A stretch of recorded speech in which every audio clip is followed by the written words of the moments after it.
Cuando un eclipse se lleva a cabo lunar, por un momento la luna es iluminada con una luz roja.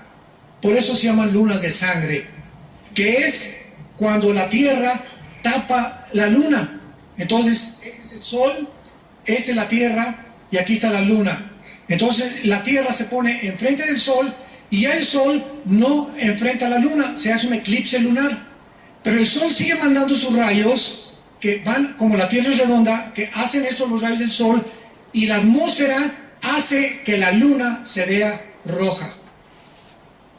Por eso se llama, la luna se convertirá en sangre, porque es el reflejo de la luz del Sol, donde la sombra hace o la tapa en el eclipse lunar, y entonces la luna parece que es de sangre.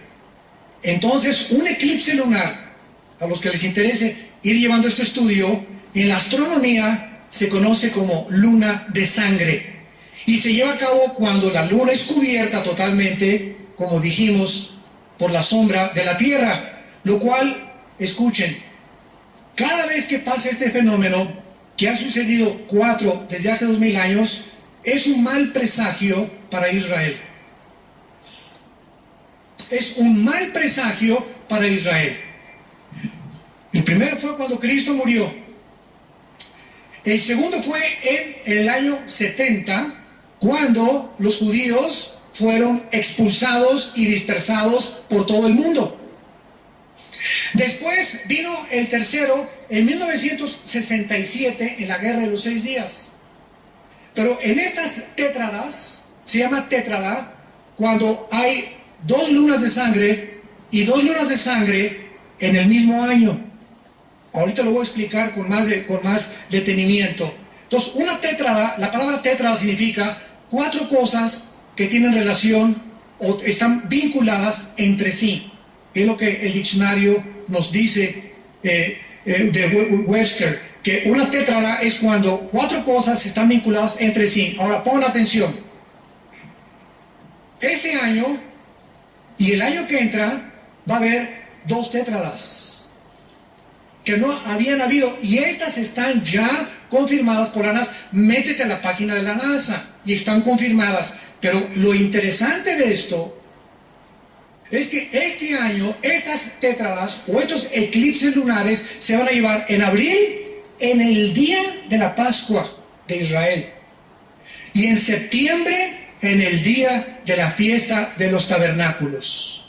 O sea, ahora en abril va a haber una y en septiembre va a haber otra. Y en el 2015 se vuelve a repetir este fenómeno con una excepción.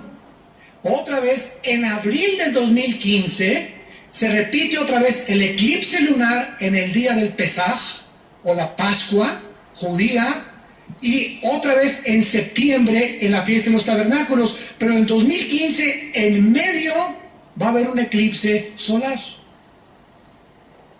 ¿Qué estoy tratando de decirles con todas estas cosas que hasta este momento pertenecen a la astronomía y que la NASA ha confirmado?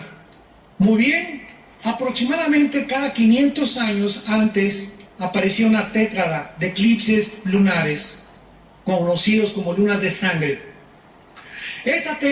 Durante los últimos 2000 años han pasado varios eclipses lunares, pero nunca se han formado 4 lunas.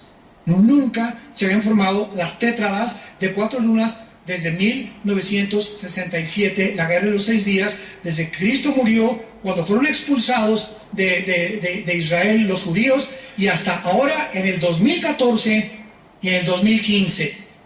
En el siglo I, entre el año 33, 32 y 33, que es cuando murió Cristo, ocurrió la primera tétrada de sangre en la Pascua, cuando muere Jesús, y en Sukkot, en septiembre, en los tabernáculos.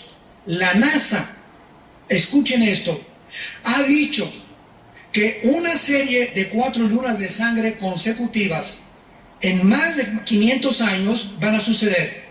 Pero lo más sorprendente es que esta cuarta serie de 4 lunas de sangre van a aparecer a partir de abril del 2014, el mes que entra, y en septiembre del 2015. Y todas coincidiendo con Sukkot y con Pesaj, la Pascua y los tabernáculos. Coincidencia del destino. Preguntémonos ahora, antes de entrar de lleno a esto, ¿qué va a suceder en estos años, este año y el próximo año en Israel? Además de esto, estas lunas de sangre van a estar separadas, como vimos en 2015, por un eclipse solar. El 20 de marzo del 2015 es el eclipse solar. Y el 15 de abril del 2014 es la primera luna de sangre de este año. El 15 de abril, apúntalo en tu calendario para que no salgas de tu casa. Pero no tenemos ahorita por qué asustarnos, porque y el 8 de octubre del 2014, el 8 de octubre de este año, es la segunda luna de sangre en la fiesta de los tabernáculos. Y el año que entra, el 4 de abril, que cae el 4 de abril, la Pascua, y el 28 de septiembre, Sukkot, es las otras dos lunas de sangre, que es la tétrada de las 4 lunas de sangre. Veamos entonces ahora a continuación de qué forma en el año 70 ocurre la luna de sangre, y en las mismas fechas la Pascua y los tabernáculos. Ha habido eclipses lunares, pero no se habían puesto, nunca se habían puesto 4 lunas de sangre como se van a comenzar a poner ahora en esta tétrada después de tantos años. En el año 70 no fue una tétrada. Esta señal marcó un hecho significativo en la historia. Veamos ahora. Cada vez que hay estos fenómenos, algo malo sucede con Israel. Esto no es coincidencia, damas y caballeros, hijos de Dios, hijas de Dios. Esto no es coincidencia. Son señales de Dios. Y solamente los entendidos y los que estén atentos a las Escrituras no los va a agarrar, como en los tiempos de Noé, la venida del Hijo de Dios. Aquí entonces no fue una tétrada, ¿verdad? Marcó un hecho significativo, porque fue cuando el templo fue destruido por Roma. El general Tito, hijo del emperador romano Vespasiano, llegó al año 70 y arrasó con el templo de Jerusalén. 70 años antes, Cristo dijo: ven este templo, Mateo 24, no quedará piedra sobre piedra. Derribaron hasta la última piedra en los gobiernos romanos, y aquí también se inició. ¡Qué tragedia! En el año 70 después de Cristo se inicia el exilio, la dispersión de los judíos a los 4 ángulos de la tierra, profetizado en Deuteronomio, en Ezequiel, en casi todos los profetas hebreos. Las otras tétradas han ocurrido en diferentes épocas de la historia. Por ejemplo, en el año 163, en el 795, en el 842 y en el 860. Durante estos años fueron las más grandes plagas en Europa. Las más grandes plagas en Europa. ¿Y saben qué pasó? Le comenzaron a echar la culpa a los judíos de la fiebre bubónica y de las pestes. Y el mundo parecía, ¿verdad?, que los judíos son culpables de todo. Así como Hitler, sin que los judíos tuvieran una nación, en el 1939 al 45, que duró la Segunda Guerra Mundial, sin que tuvieran vela del entierro, como decimos en México, ni tuvieran nada que ver, Hitler se dedica a la solución final, que era el proyecto para terminar con los judíos. ¿Por qué? ¿Qué espíritu poseía a Cristo que estaba en contra de la nación de Israel? ¿Qué espíritu había en él? Ni sociólogo, ni antropólogo, ni expertos, ni arqueólogos te pueden decir por qué. Nadie sabe de los escritores que tú compras en los libros. ¿Qué fue lo que movió a Hitler a odiar con odio jarocho a los judíos? Haciendo a un lado a Rusia, Inglaterra y Estados Unidos, que eran sus enemigos, y se concentran en campos de concentración. Acabemos con ellos. No tienen ni ejército ellos. No eran una nación ni siquiera constituida. No se habían independizado hasta el 14 de mayo de 1948, que fue cuando nació la nación de Israel.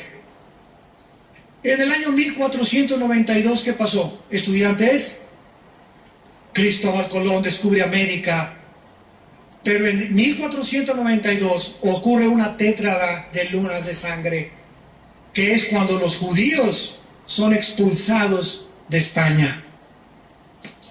También en este año comienza la Inquisición contra los judíos, comenzó obligándolos a que aceptaran al Vaticano como su cabeza y la religión católica como su religión, donde fueron torturados miles de judíos y cristianos también, y asesinados porque no querían someterse al papado romano.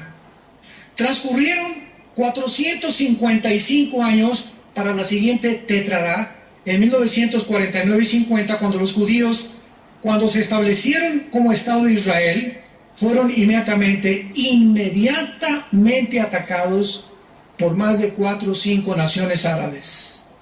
El 14 de mayo de 1948, en aquel tiempo, no existía más que la Liga de las Naciones. No era como actualmente la ONU. La Liga de Naciones fue la antesala de la Organización de las Naciones Unidas.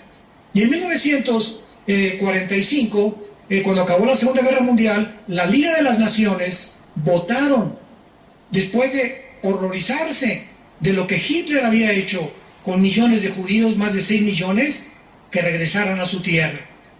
Los judíos regresan a su tierra el 14 de mayo del 45, y a las 5:30 de la mañana, David Ben Gurión fue nombrado primer ministro, porque el radio estaba ya divulgando la noticia: Israel es un Estado soberano, libre e independiente, y a las 6:30 de la mañana los árabes ya estaban sobre de ellos.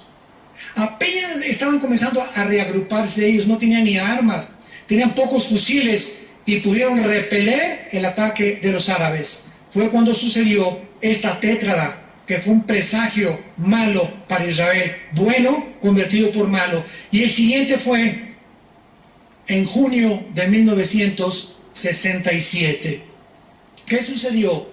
Más de 6 naciones árabes se levantan guiadas por Gamal Abdel Nasser, presidente de Egipto, que dice lo siguiente: juntémonos con Siria, Jordania, Irán, Irak, el Líbano, y extirpemos a los judíos y echémonos hacia el mar Mediterráneo y acabemos con estas ratas de una vez para siempre.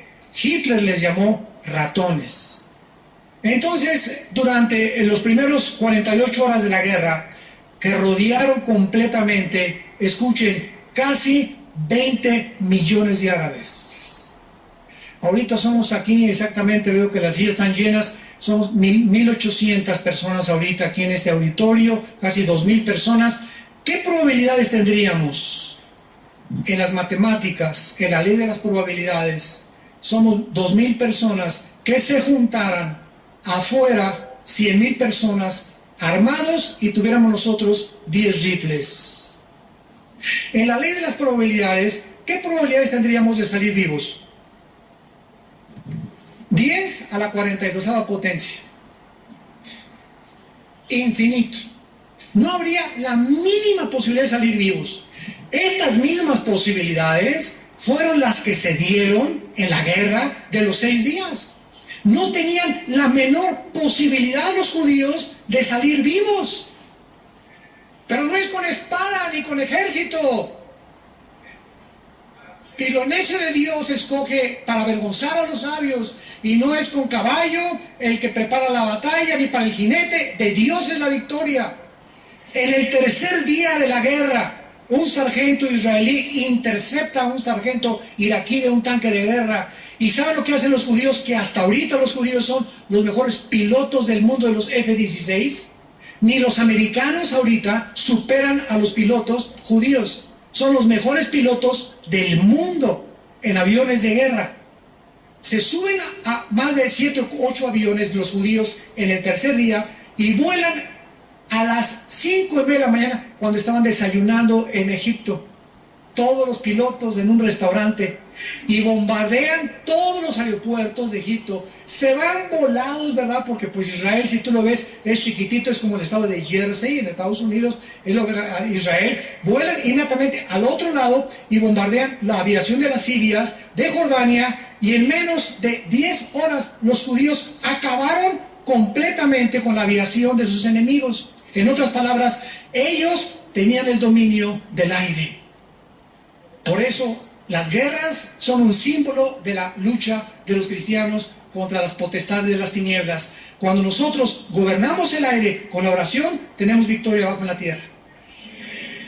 Esto no es coincidencia tampoco. La guerra está en los aires. No tenemos lucha contra sangre y carne aquí en este plano.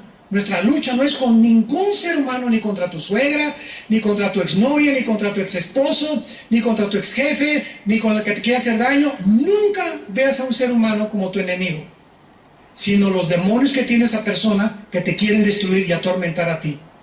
Entonces, no le hagas malas caras a doña Conchita porque te sacó la lengua. Ora y comienza a bendecir a doña Conchita. Y es la que te anda queriendo entoloachar, ¿verdad? Y te quiere envenenar. No me importa qué enemigo tengas tú. Pero escuchen esto. Nuestras armas no son carnales, sino son poderosas en Dios para destruir fortalezas. Y tenemos armas más grandes que las malas caras, que el rencor o que vengarnos con nosotros mismos. Cuando tú comienzas a orar por un enemigo, por alguien que te quiere hacer mal, ¿qué estás haciendo? Estás debilitando sus demonios. Los confundes a sus demonios porque lo comienzas a bendecir.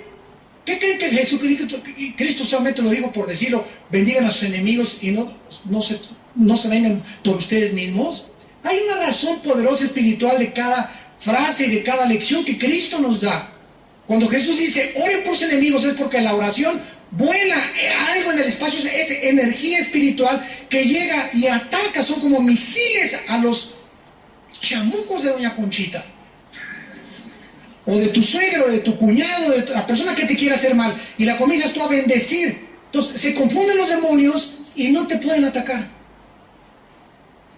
Deshace su estrategia completamente, porque no es con espada ni con ejércitos. Y lo que pasó en Israel, en la guerra de los 6 días, hay un general llamado Schwarzkopf, general Schwarzkopf, que fue el que dirigió la guerra para sacar a Saddam Hussein de Kuwait en 1990-91. Y este general Schwarzkopf, que fue graduado de West Point, la academia militar más prestigiada del mundo para estudiar una carrera militar, dijo en sus memorias: de todas las guerras que yo he estado, dijo el general Schwarzkopf, nunca he visto en los anales de la historia de la milicia una guerra como la de los 6 días, tan milagrosa y tan fuera de proporción que solo Dios pudo haber salvado y haber hecho que los judíos avergonzaran a sus enemigos. Damas y caballeros santos de Dios, el junio del 67, después de que los judíos acaban con la violación de los egipcios, se suben a los tanques y comienzan desde el aire a vigilar todo, y los tanques judíos llegan hasta la península del Sinaí, a punto de tomar todo Egipto. Llegan hasta las colinas del Golán, al norte del mar de Galilea, enfrente de Siria, para avanzar sobre Siria. Y viene el telegrama de la Liga de las Naciones, de las Naciones Unidas: párenle, deténganse, ya no avancen más. Hay que hacer un armisticio inmediatamente. ¿Y saben por qué ganaron en 6 días? Porque el 7º tenían que descansar. Hasta con eso. Si juntamos todos los links, ¿verdad? Todos los eslabones de la cadena, nos damos cuenta que no hay nada de coincidencias, es la providencia de Dios mostrándonos a través de los acontecimientos y de los eventos de la historia que su mano está sobre nosotros, su pueblo. Gloria a Dios.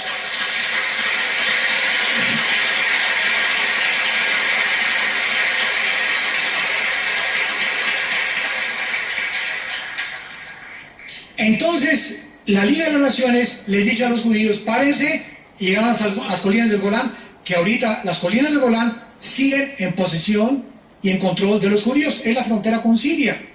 Los que nos han ido a acompañar a los viajes de Israel, está la frontera, está el mar de Galilea, y se ve desde ahí las montañas y dicen: ahí está Siria. Pero así como si estuviera pasando el montecito, como decimos, pasando el monte, ahí está Siria. Y las colinas del Golán las tienen controladas los judíos, impidiendo que los sirios los ataquen por el norte. Ahí están todavía ellos, y ahorita están exigiéndoles que las devuelvan. Y en ese momento debilitarían su estrategia militar contra los enemigos. Pero le dijeron a los judíos, la Liga de Naciones: no entren a Egipto y regrésense. Y entreguen todo lo que es la franja de Gaza, donde viven ahorita los palestinos, refugiados pobres, ¿verdad?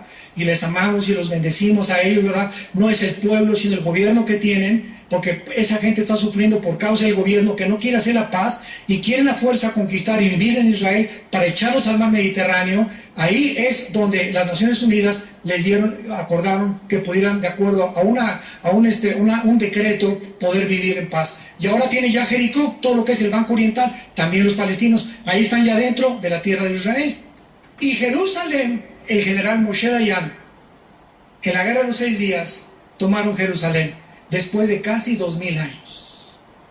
Y las Naciones Unidas le dijeron, no, porque los musulmanes van a reclamar la mezquita de Omar, o la cúpula de la roca, una cosa dorada que se ve en todas las postales de Israel, devuélvanla. Entonces dividieron y les dieron ahora más lo que es el muro de los lamentos, la parte que está al otro lado de la mezquita de Omar, y toda otra mitad le pertenece a los musulmanes. Ahorita Jerusalén es una ciudad dividida entre musulmanes y entre judíos. Esta fue una de las tétradas, y la siguiente tétrada nos va a visitar este año. ¿Qué va a pasar? Es interesante, escuchen esto. En febrero del 2003, el año pasado, cerca de la ciudad de Chelyabinsk, Rusia, un meteoro de aproximadamente 20 metros de tamaño atravesó la atmósfera terrestre, produciendo una energía equivalente a una bomba nuclear de 440 kilotones de potencia. Un meteoro de 20 metros, haciendo pedazos miles de edificios y vidrios, casas y construcciones, con más de 1.850 personas heridas. Y ahora sí que, ¿de dónde vino? Pasando el montecito, ¿de dónde cayó el meteoro? Al Chirrión, y como si nada, de repente, nadie pudo imaginarse que este meteoro, con 440 kilotones de potencia, ni qué tal si hubiera caído así en la tierra, o en el mar, o en medio de una ciudad. 2 meteoros más atravesaron en 2013 el 4L Pan-STARRS y el F6 Le Mans. 2 meteoros más entraron ya a nuestra atmósfera el año pasado. Nunca esto lo habíamos. Ha habido lluvias de meteoros y caen chiquitos, pero no con el tamaño ni con el potencial destructivo que estamos comenzando a verlos, y que los científicos no quieren crear pánico en la Tierra. Ahora bien, ¿qué nos depara este año y el 2015? ¿Atacará Israel-Irán? ¿Será este el augurio o el presagio de que se comienza la tribulación? ¿Estaremos entrando en este año o el próximo año en la tribulación? ¿O estaremos en los principios de dolores que Cristo dijo que la tierra iba a entrar antes de que Él regresara? ¿Serán señales de que el arrebatamiento de la iglesia que está a la puerta, santos de Dios? ¿O estamos ciegos ante todo este cúmulo de señales a nuestro alrededor? Y tú sigues comprando y bebiendo, y la amante, y la telenovela, y la pornografía, y la tranza, y el dinero, y todo tú metes nada más dinero, lana, plata, ¿verdad? Y ni la familia, ni nada, y como el diluvio se los llevó a todos, porque no entendieron, así será la venida del Hijo del Hombre. Dice en Lucas 21, versículo 34, mirad también por vosotros mismos, que vuestros corazones no se carguen de glotonería y embriaguez y de los afanes de esta vida, y venga de repente sobre vosotros aquel día, porque como un lazo, así como ese meteoro cayó de una forma improbable e inesperada, como un lazo vendrá sobre todos los que habitan sobre la faz de la tierra. Velad pues en todo tiempo orando, que sean tenidos por dignos de escapar de todas estas cosas que vendrán, y de estar en pie delante del Hijo del Hombre. ¿Cuántos de ustedes están preparados para recibir al Señor? ¿Y a cuántos de ustedes les sobrevendrá como un lazo el castigo de Dios? Que Dios nos halle velando, orando amando cada vez más a nuestra familia y a nuestros hijos, para que en el día de Cristo no seamos avergonzados. Oremos y despidámonos en oración.